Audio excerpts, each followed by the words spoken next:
Is it true that everything happens for a reason? Does everything happen for a reason? There are several known factors that help us to answer this question. The law of cause and effect, the law of grace, and the doctrine of the providence of God. These factors demonstrate that everything does happen for a reason, not just by happenstance or by random chance. First, there is the natural law of cause and effect, also known as the law of sowing and reaping. Paul said, "Do not be deceived. God cannot be mocked. A man reaps what he sows. The one who sows to please his sinful nature, from that nature will reap destruction. The one who sows to please the Spirit, from the Spirit will reap eternal life." Galatians 6, verse 7 to 8. This means that in every action we take or word we utter, whether good or evil, there are certain and inevitable results that follow. Colossians 3, verse 23 to 25. All that we do is geared toward one of two things, an investment in the flesh or an investment in the Spirit. We shall reap whatever we have sown, and we shall reap in proportion to how we have sown.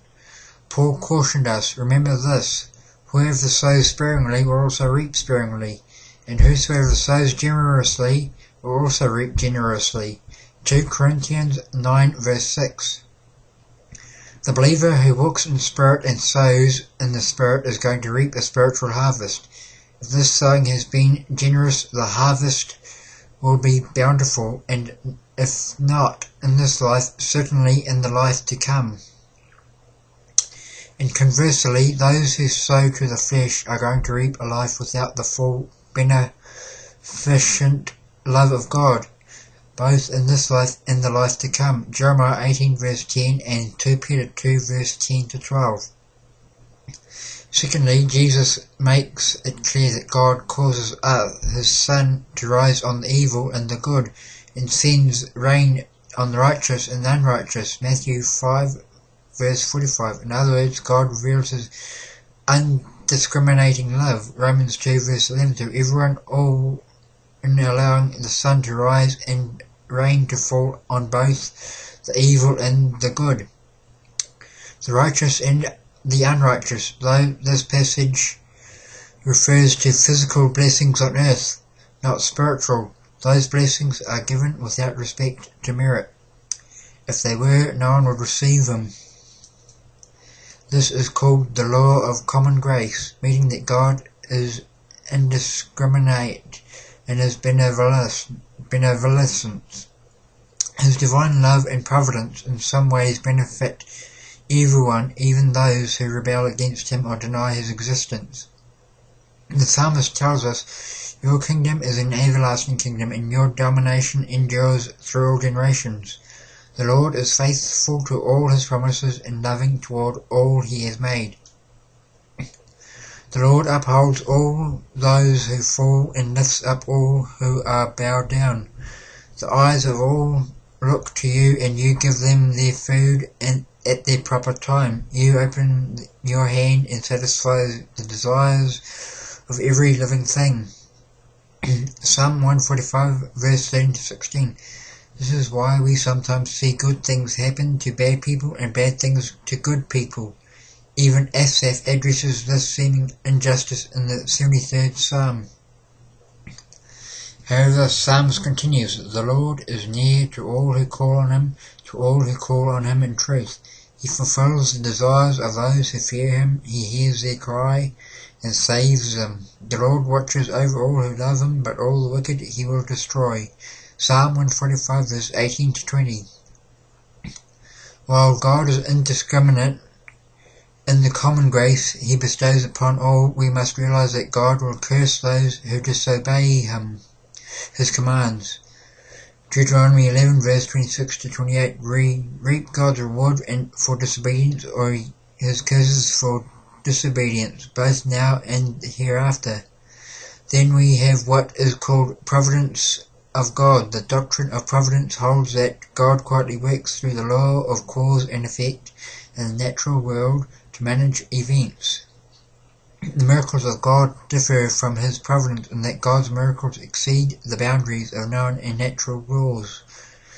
for example, instruments, healings, raising of the dead, etc. Such miracles ceased at the end of the apostolic era and are no longer evident today. Providence, on the other hand, is a term theologians use to express the conviction that God works out his purposes through natural processes in the physical and social universe. Every effect can be traced back to the natural cause within the law of cause and effect. There is no hint of miracles. The best that man can do to explain the reason why things happen in the course of natural events is to point to coincidence. However, believers proclaim that God not only intervened in, but arranged these coincidences. The unbeliever derides such ideas because he believes each event can be traced back to natural causes that fully explain what happened without reference to God. Yet followers of Christ are wholly assured of this one profound truth. We know that in all things God works for the good of those who love him, who have been called according to his purpose. Romans 8 verse 28. The book of Esther vividly illustrates the truth of divine providence by identifying coincidences which lead to the deliverance of the Jewish people from a plot to exterminate them. Although this is a book about providence, God is not mentioned. Yet the string of coincidences leading so naturally to the deliverance is so striking that his work in the story outcomes is obvious. We also learn from the book of Esther that God is always at work in the lives of his people.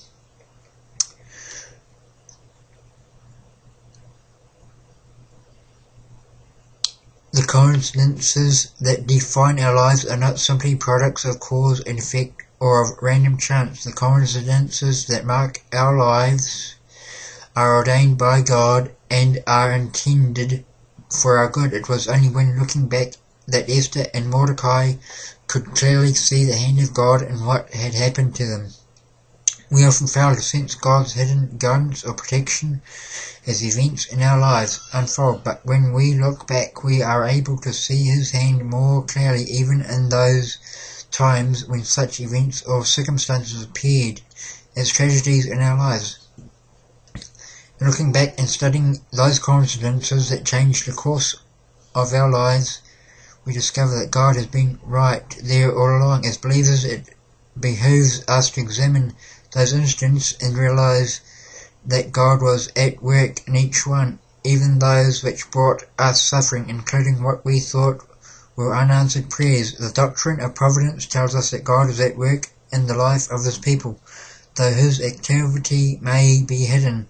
It is very real. In retrospect, we invariably discover that God is working for us right this very moment, right where we are, but more importantly, we uncover the glorious confirmation of his unending love. Romans 8 verse 38 to 39.